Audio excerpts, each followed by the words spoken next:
I can't forget that moment. The moment when I died and came back, carrying a horrifying message that you wouldn't expect. It's an experience I will never forget, and I know if you dare to listen, it will change the way you see this world forever. I met God, stood at the boundary between life and death, and now I'm back to tell you the story of a warning that you must hear. March 2025, a month like no other in the history of mankind. What I witnessed, what I heard, is unforgettable. But you must know, this is not just my story. It is all of ours. Listen to the story and don't hesitate to share your thoughts in the comments. Let's face the terrifying truth that God wants us to understand. And don't let silence steal the last chance.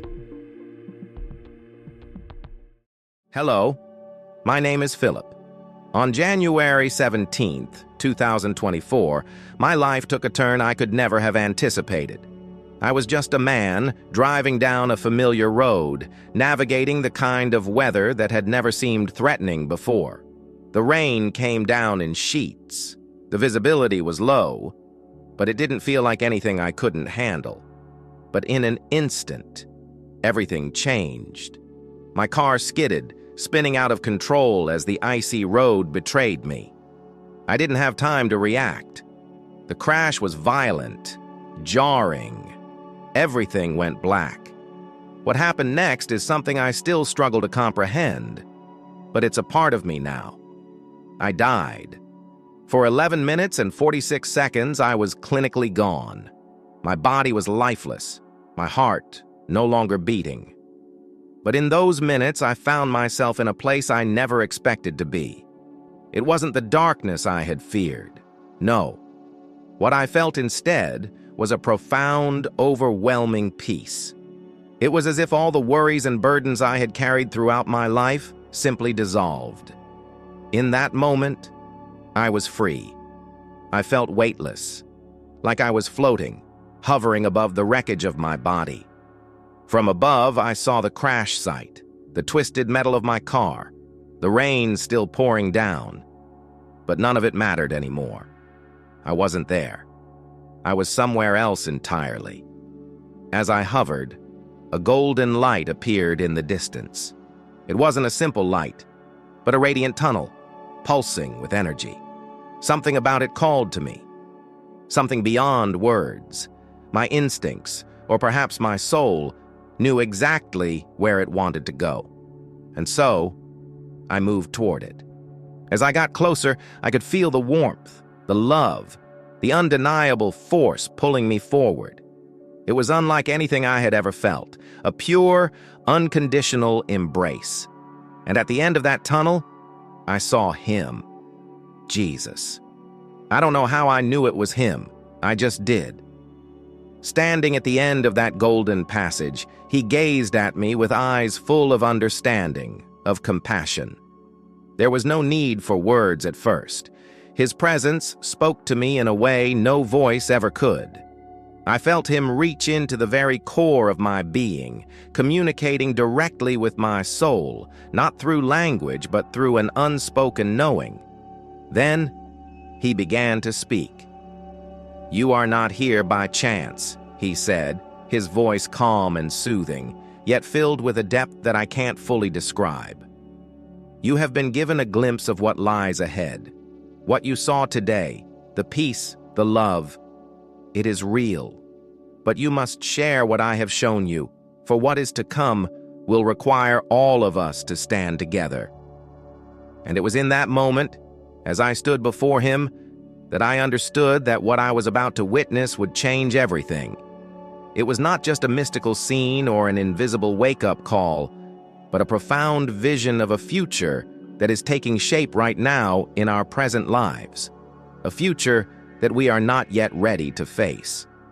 On the day I was shown what Jesus had revealed to me, I had no idea how deeply it would shake me. As I stood before him, in that place, beyond time, he didn't just show me abstract ideas or visions of distant events. No, He let me see something that was already taking shape, something that was slowly being woven into the fabric of our lives right now. It was the future, our future, and it was unsettling in a way that words can hardly convey. What he showed me was a world that had embraced technology in ways we've only begun to imagine. The advancements were breathtaking, so sleek, so efficient, so seemingly harmless at first. It began with small implants. These weren't the bulky, invasive pieces of technology we fear in the media. No, they were subtle. At first, they seemed like nothing more than a convenience. Things we could wear, things we could integrate into our daily lives without a second thought. They made our lives easier, more streamlined. You could carry all your data in the palm of your hand, access information with just a thought. They were like apps for your brain. Simple things at first. You could pay for groceries, find your way around the city, or even have instant translations, all without lifting a finger. At first, people were thrilled. It was all so new, so exciting. It was a revolution, and everyone wanted to be part of it.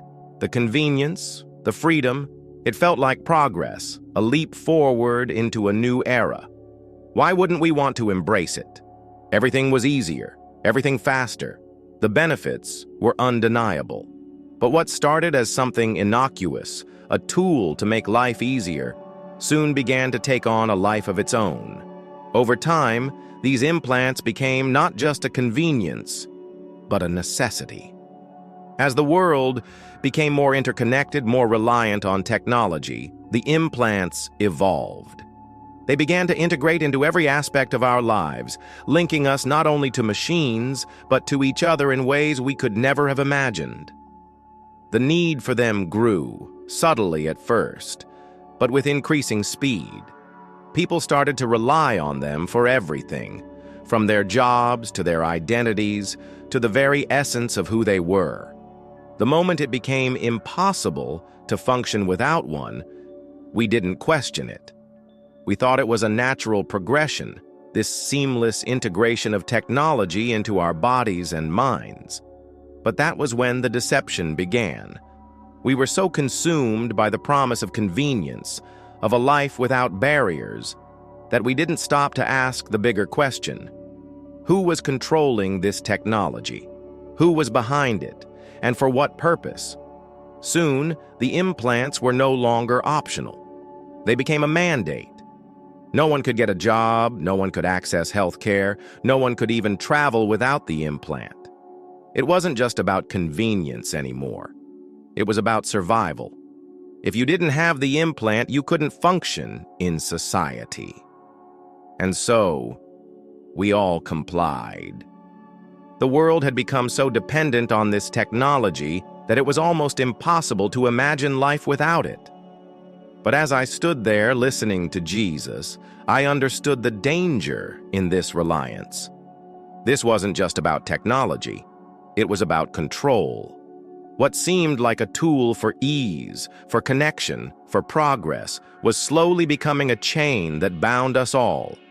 We had willingly surrendered our autonomy, our privacy, our very identities. It was a global deception, and most people didn't even realize it. And that's when I realized that what I had witnessed was just the beginning of a process that we had not been able to see clearly. This was not just about technology. It was a global change, a system that we had unwittingly accepted without knowing that it would take us to a point of no return. In March 2025, I had a vision that haunts me to this very day. A vision so vivid and disturbing that it felt like I had lived through it. I was standing on the outskirts of a massive crowd, surrounded by thousands of people, all eagerly listening to the announcement. It was a time of great change, of anticipation for what the future would hold. The leaders of the world stood before us, speaking of a new dawn, a new system that would solve all of our problems: security, health, prosperity, everything we had longed for, all wrapped up in one neat package. It was a system that would change the way we lived, the way we interacted, the way we existed as human beings. The world was on the brink of a revolution, and people were about to buy into it without ever questioning the cost. I watched, transfixed, as the global leaders, presidents, prime ministers, influential figures, stood together on a massive stage, their voices booming through the speakers, their faces glowing with confidence. They spoke of a brighter, more unified future where everyone would thrive, where no one would be left behind. A world free of disease, free of poverty, where security and opportunity were guaranteed for all. It sounded like a dream, a utopia, a perfect society that so many of us had yearned for. And it all hinged on one thing: a small, seemingly innocuous device that would be implanted into every citizen, every person, every child, regardless of age, race, or background. At first, it seemed harmless enough. A simple little implant, no bigger than a grain of rice, they said. They assured us it was nothing to fear. It would be pain-free, quick to administer, and would offer unprecedented benefits to the individual and society. The implant would monitor our health, ensure our safety, and provide us with instant access to the global network, making life smoother, more efficient. No more waiting in line for health care, no more issues with identification or access to essential services. It was going to be the key to unlocking a world where everyone could live their best life. I remember the words that echoed through the air. A new era has begun. A smarter world. A healthier world. A safer world. The crowd cheered. People around me were excited, eager for the future that was being promised. They were ready to accept the new system, to embrace this device that would, as they were told, enhance their lives in every way imaginable. I could feel the energy, the optimism in the air. People were practically giddy. It was as if they had been waiting for this moment their entire lives. No more suffering, no more sickness, no more poverty. It sounded too good to be true, and yet, in that moment, it didn't seem to matter. The collective hope and enthusiasm were enough to drown out any lingering doubts. And I can't blame them for that. The temptation to believe in something so promising is powerful. After all, who wouldn't want to live in a world without the constant threat of illness, violence, or hardship? Who wouldn't want to feel secure, to know that your well-being and your future were being taken care of by the very system that was supposed to protect you? It was a vision of a perfect world, one where technology could solve all our problems. But what struck me, what unsettled me as I stood there watching this unfold, was that no one seemed to ask the one question that should have been at the forefront of everyone's mind. What was the cost? I was one of the few who lingered in the background, still processing everything I had just witnessed. I didn't share the same blind optimism that filled the air. Something about it didn't sit right with me, but I couldn't quite put my finger on it. At first, it was hard to tell why. Everything sounded so perfect, so flawless. But then, slowly, over time, the cracks began to show. The first sign came when the implant started being required for more than just healthcare or identification. It became an essential part of every interaction. If you didn't have the implant, you couldn't access your bank account, your job, even public transportation. The world had become so interconnected that the implant was now necessary for everyday life. At first, people didn't mind. They had grown accustomed to its benefits, and the idea of being fully integrated into this new system seemed natural. But it didn't stop there. Soon, the government began collecting data on every single person, from their health records to their financial transactions, from their social interactions to their thoughts. It wasn't long before the implant became the central point of control.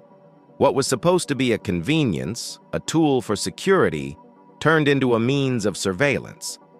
And that was only the beginning. It didn't take long for the people in charge to realize the power they had over us. With the implant, they could track every move we made, control where we went, and influence what we saw and heard. The leaders had promised freedom, but in reality, they had created a system where everyone was trapped in a web of surveillance, control, and manipulation. They could dictate the flow of information, decide who had access to certain privileges, and even shut off your ability to function within society if they chose to. People started to notice the shifts. Those who once embraced the system began to grow suspicious. But by then, it was too late. The implant was embedded deep into their bodies, into their very identities. It was a part of them, and without it, they couldn't survive in this new world. They had become prisoners, unknowingly imprisoned by their own desire for a better life. The system had turned against them, and they couldn't escape. What disturbed me the most was the realization that this wasn't just happening to a few people, it was happening to the entire world. Every country, every nation, every government had jumped on board with this new system. It was global. People were no longer able to think for themselves, no longer able to act without the guidance of the system that controlled them. The consequences were far-reaching, and they were being felt by every single person who had embraced the promise of a utopian future. And yet, there were still those who couldn't see it. Those who still believed the system was their salvation. It was maddening to witness. How could they not see that the world they had so eagerly embraced was not one of freedom, but of tyranny? How could they not see that the very thing they had welcomed with open arms had become the chains that bound them? While the promises of a bright future were enthralling to everyone, over time I began to realize that what seemed like progress was fraught with unforeseen dangers. As I watched the world around me change, I couldn't help but feel a deep sense of unease, a nagging feeling in the pit of my stomach that something wasn't right. The system that had been introduced so promisingly, this new way of life built on technology and convenience, didn't stay static. It didn't just remain a tool for better health care, greater security, or a more efficient world. It grew, and it grew fast. What started as a seemingly harmless device, a small implant meant to help, quickly turned into a machine for control, a force that began to shape and dictate every aspect of our lives. It didn't take long before I realized that the power behind this system was far greater than anyone could have anticipated. The system didn't just spread through the world. It crept in, quietly, almost imperceptibly, like a shadow that slowly darkens the light. At first, people were skeptical, as they should have been. But as time passed, the pressure to conform became impossible to ignore. It wasn't just the governments pushing for the implant anymore, it was society itself. Friends, family, co-workers, and neighbors, they all seemed to be on board, and anyone who questioned the system was met with ridicule, disdain, or worse, complete isolation. It was as if the entire world had suddenly adopted a new religion, one that demanded blind faith and unwavering loyalty. To resist was to be seen as backwards, ignorant, or even dangerous. I watched this happen to people I knew, people I loved. They weren't bad people, not by any means. They were simply caught in the current, swept up in the tide of progress and convenience that the system promised. But what was even more disturbing was seeing how those who had once stood as pillars of faith, church leaders, spiritual guides, began to compromise. Churches, which had once stood as sanctuaries of truth, started to endorse the system. At first it was subtle. Leaders would casually mention how the system could help with things like health care and poverty alleviation. "It's a blessing," they'd say, "God's way of providing for us in these difficult times." And slowly, almost imperceptibly, the line between progress and faith began to blur. It was heartbreaking to witness, but I couldn't ignore the truth any longer. The system wasn't about helping people. It was about control. The leaders who once preached against the dangers of materialism, of surrendering control over our lives, now stood in support of a system that was, in reality, a tool for manipulation.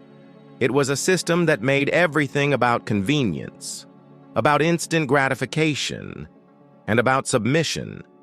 And many of the believers I knew, those who had once placed their trust in God above all else, found themselves swept up in the lie that this was the next step in humanity's evolution, a divine gift that would lead them to a brighter future. They were misled, and I could see it happening in real time.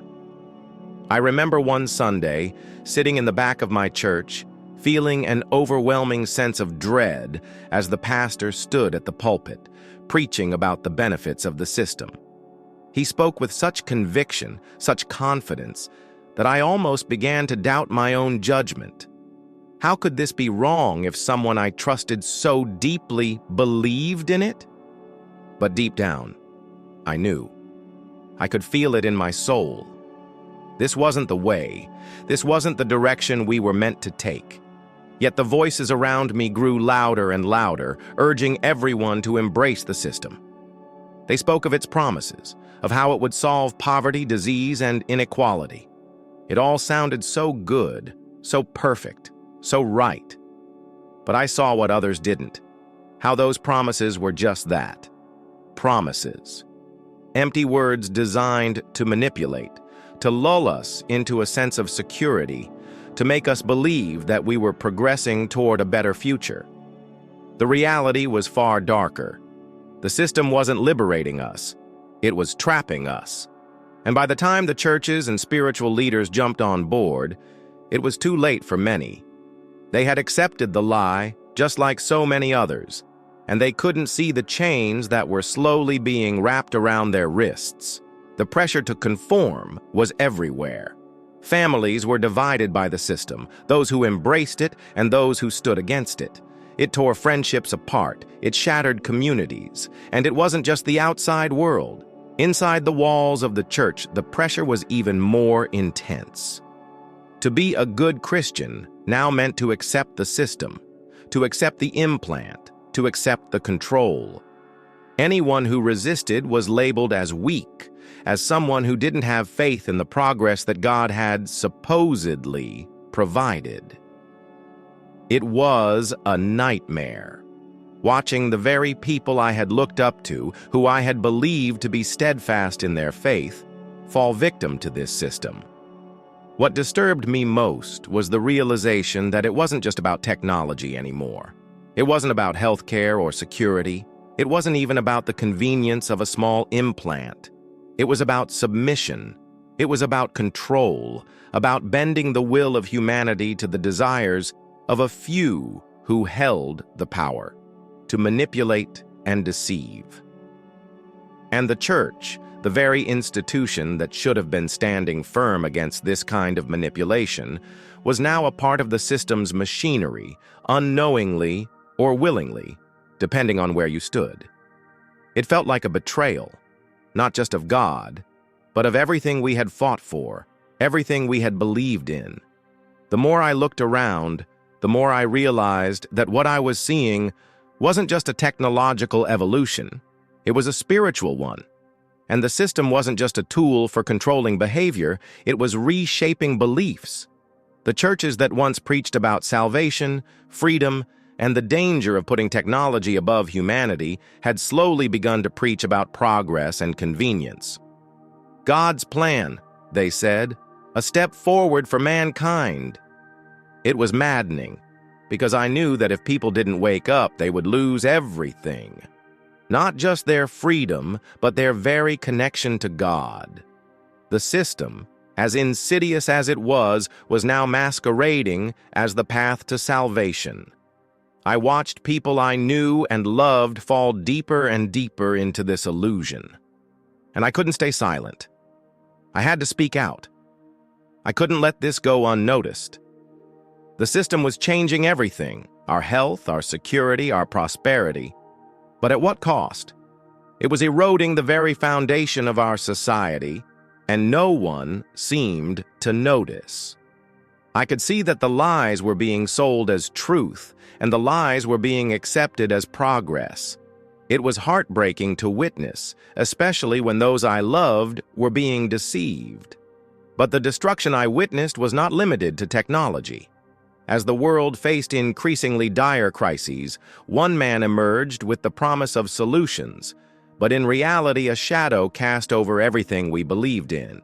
As I watched the world unravel, with crises piling up one after another, economic collapses, environmental disasters, and civil unrest, it felt like humanity was teetering on the edge. People were desperate, searching for answers, anyone who could offer a way out of the chaos. And then, out of nowhere, a man appeared. He was charismatic, charming, and spoke with such conviction that it was impossible not to be drawn in. He promised solutions to every crisis, solutions that seemed to address the very heart of the problems we were facing. The world, it seemed, had finally found its savior. But what I didn't know at the time, what none of us realized, was that this man was not a hero. He was a wolf in sheep's clothing, and his true intent was far darker than any of us could have imagined. At first, it all seemed so perfect. He had the answers, simple, effective, and immediate solutions to issues that had plagued us for decades.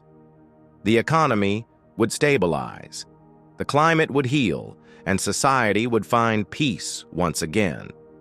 People clung to his every word, desperate for hope. I, too, for a moment, found myself captivated by his vision. He promised prosperity, security, and unity. But as his influence spread, I began to notice the subtle shifts in the rhetoric, the cracks in the facade. What started as talk of unity soon turned into talk of control. He spoke of a new world order, not as a metaphor, but as a literal, structured system where every aspect of life would be regulated. And the more I listened, the more I realized this wasn't about solving problems. This was about power, his power. The leader began to gain unprecedented control over governments, businesses, and even religions. Those who spoke out against him, those who dared question his methods or motives, were quickly silenced.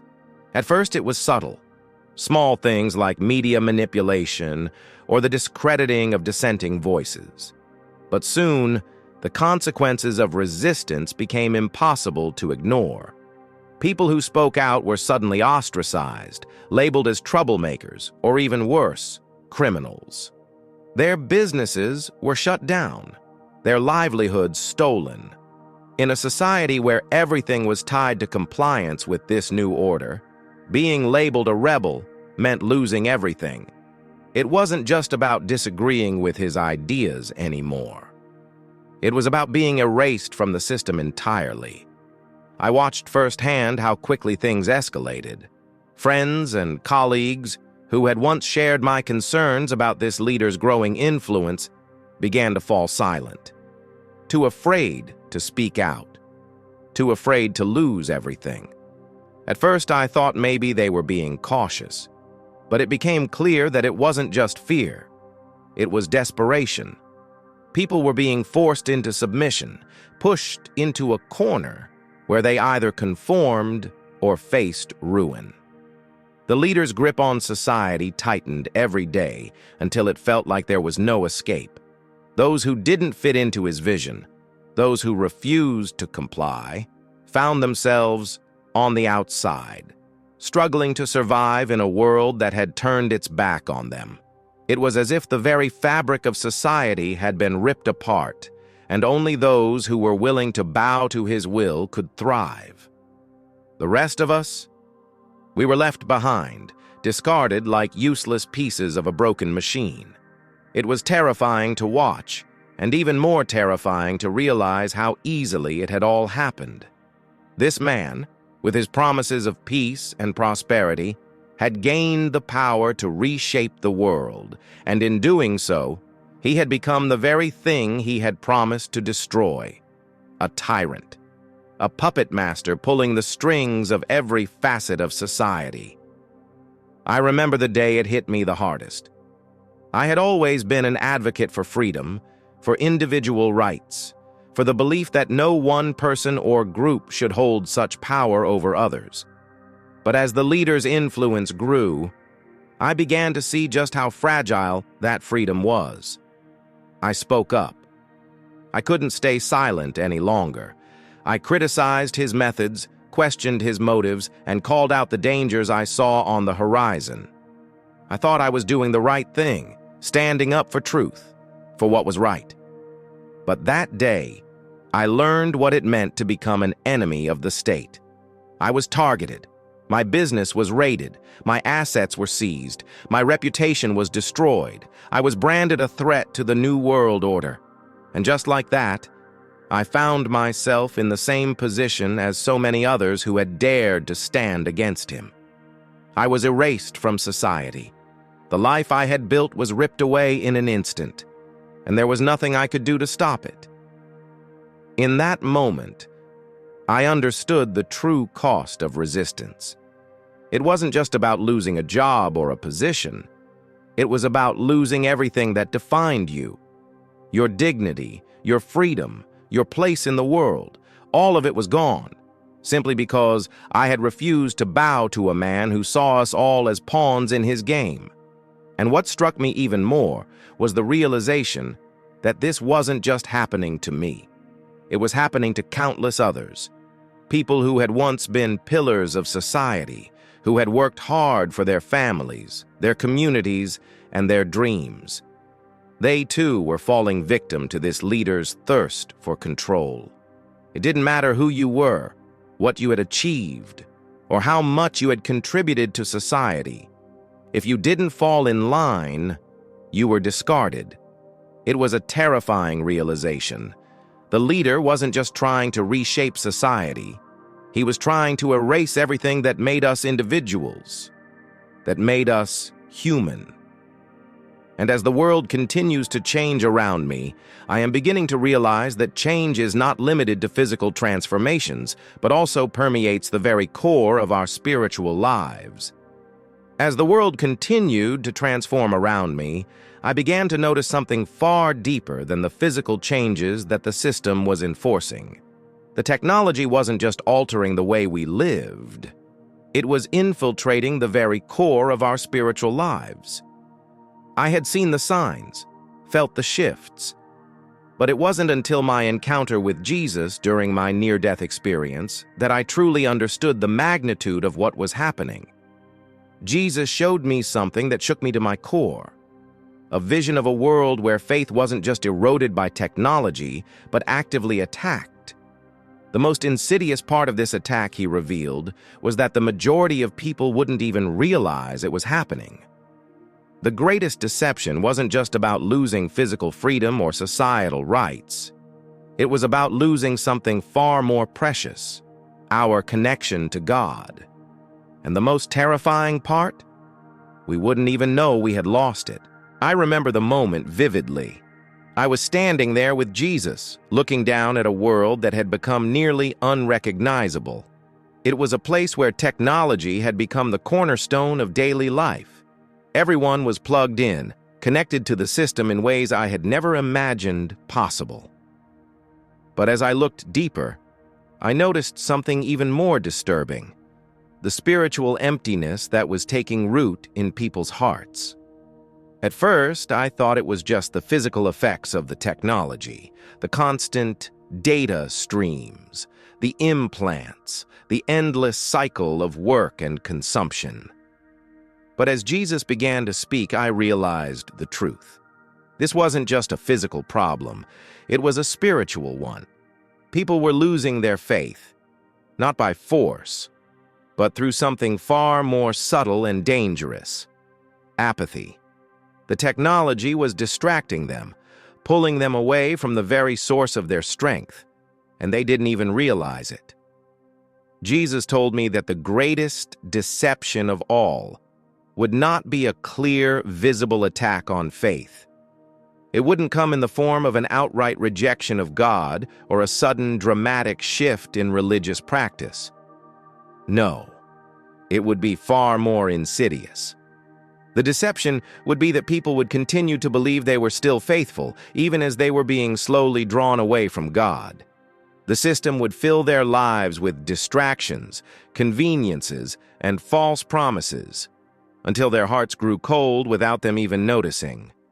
People would continue to go through the motions, attending church, praying, talking about their faith, but inside they would be spiritually hollow, disconnected from the very source of their strength. They wouldn't see it, they wouldn't feel it, and by the time they realized it, it would be too late.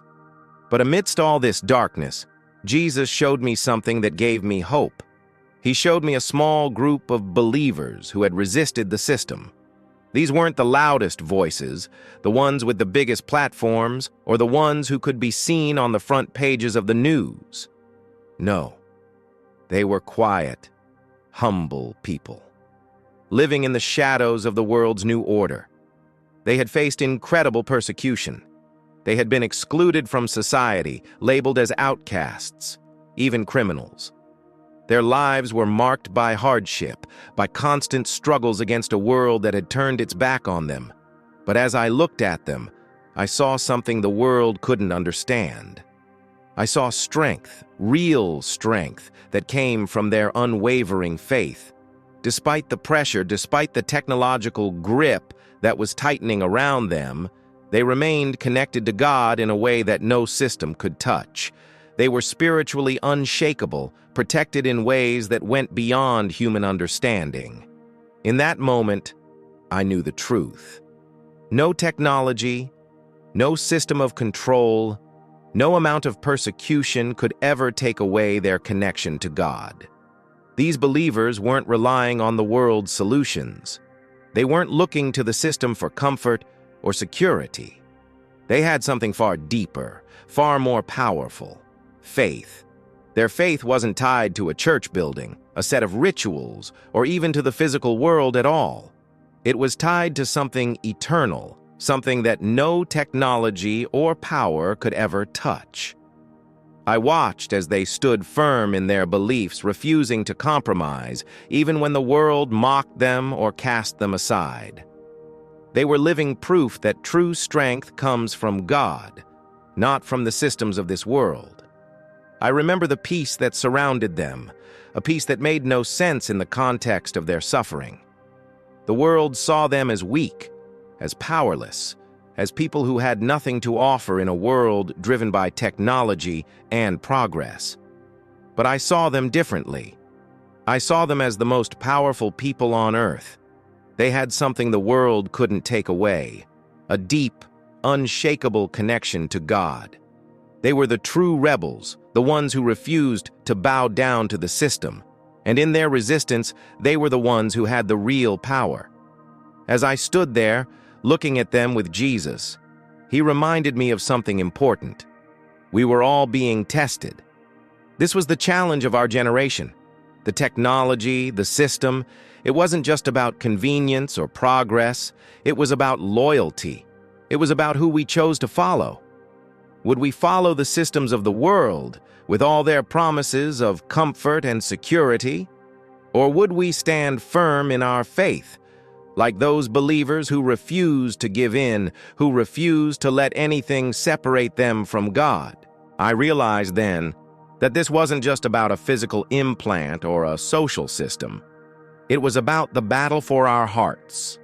The system was designed to distract us, to pull us away from God, and to replace our spiritual connection with a false sense of security.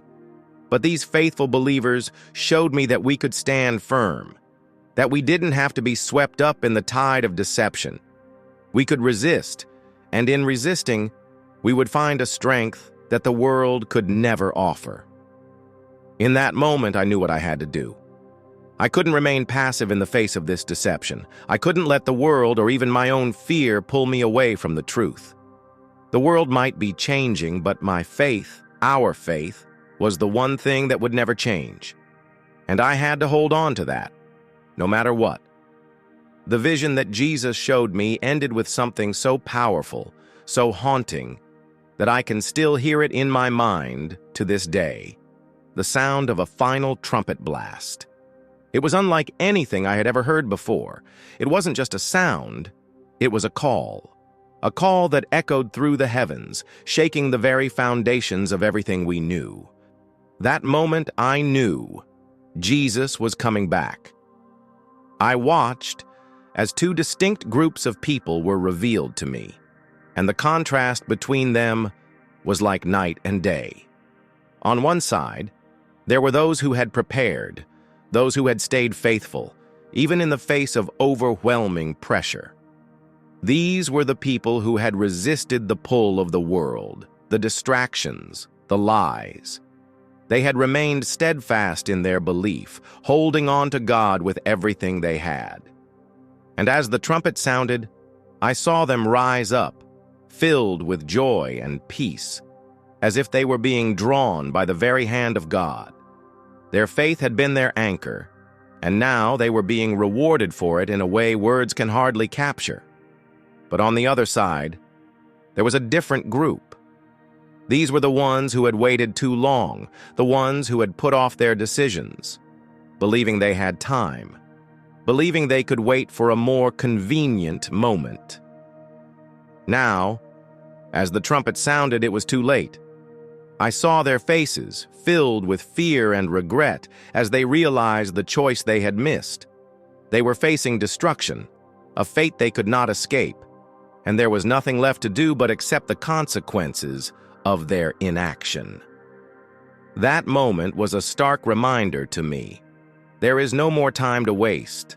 The call is here, and we must be ready. And now, as I look back at what God showed me in that vision, I cannot help but feel a strong urge in my heart. That day is drawing near, the day when the trumpet will sound to announce the Lord's return. And I believe that each of us will have our own choice. Will we stand firm in our faith? Or will we miss the opportunity and face destruction? The question is not, is there still time? Swing. But are we ready? If you feel this urge in your heart, do not hesitate. This is the time for us to decide, to prepare for that glorious day when the Lord returns. Do not let the deceptions of the world distract you. Do not let this opportunity pass without action. Share this story with those you love, so that they too may realize this truth. Let them know that time is running out and only strong faith can help us overcome all challenges. Please like, subscribe to the channel, and share this video so that God's message can reach as many people as possible. Don't miss this opportunity to be blessed by Him. God is calling us, and He will bless those who listen and are ready to receive. Take action today. Don't let things pass by without taking a solid step towards Him.